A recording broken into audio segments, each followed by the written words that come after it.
First, some definitions: subject-object or duality versus non-duality. There is no single philosophy about this. Some consider duality as mind-subject versus matter-object. But it also seems reasonable that the subject is that which sees, and the object is that which is seen. The object is not only matter but also thought and emotion. Thought and emotion are seen just as the material world is seen. Non-duality is the evolved revealed reality.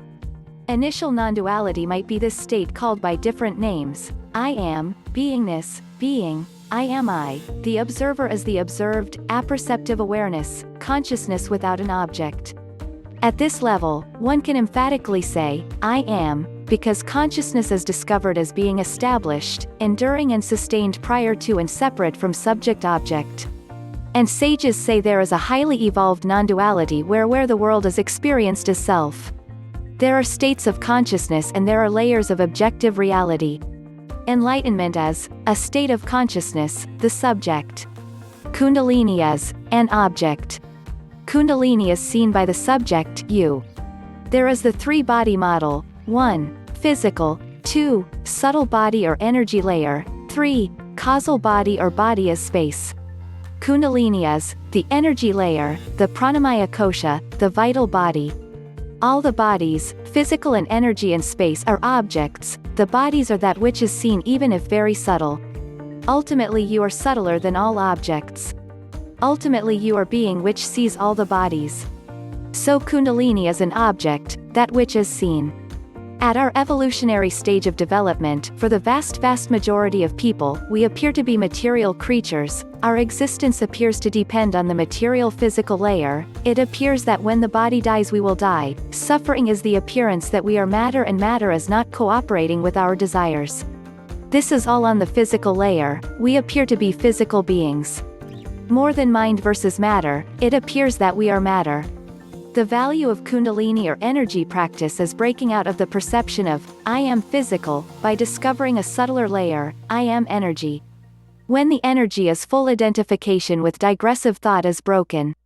But Kundalini is still a body, the energy body, and what you are at the subtlest layer is being. And your nature as being is revealed or dwells in the energy layer. Dwells is from Nisargadatta Maharaj, one of my favorite comments. The initial stage of being is revealed with settled attention on the energy layer, or space layer, and the realization of being is held with intent. And intent evolves to enlightenment, which is all the time natural effortless being. In my school of Kundalini Sadhana, we make a distinction between raising of Kundalini, Kundalini awakening, and liberation of Kundalini. Rising is just the initial stirring or arousal of Kundalini and often happens spontaneously or as a result of Shaktipat, transmission of grace. Kundalini awakening is the maturation of consciousness that occurs from Kundalini flowing through the central channel of the spine where it awakens into self-awareness of its inherent divinity. Liberation of Kundalini is the union of our individuated awareness with all-pervasive divine consciousness.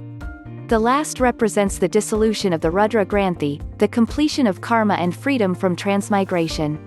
But I think the idea of enlightenment as a goal is a misunderstanding. It's like saying there's an upper limit you can attain and then you can retire and you don't have to work anymore. That's not spirituality, IMHO. What a great question. I've been wondering about the connection for years, and nobody seems to be able to give a satisfactory answer. They just give non-answers. Zen Buddhism tells us how enlightenment can be sudden, and never, to my knowledge, mentions Kundalini. Kundalini Yoga pursues the raising of the Kundalini, but those that have success don't seem to be of the same ilk as the enlightened Zen masters. I was skeptical about Kundalini until I was awoken one night by something like bullets shooting up my spine and emerging out of the top of my head, with a frightening whooshing noise. Now I know, the only way one can ever know, that the Kundalini is real, regardless of the skepticism of those that have never had such an experience, just as I hadn't up to that point. But I wouldn't say it's conferred enlightenment upon me. It was just an incomprehensible, frightening experience I'd prefer not to repeat. Beats me how the Zen masters got away without having to go through that ordeal.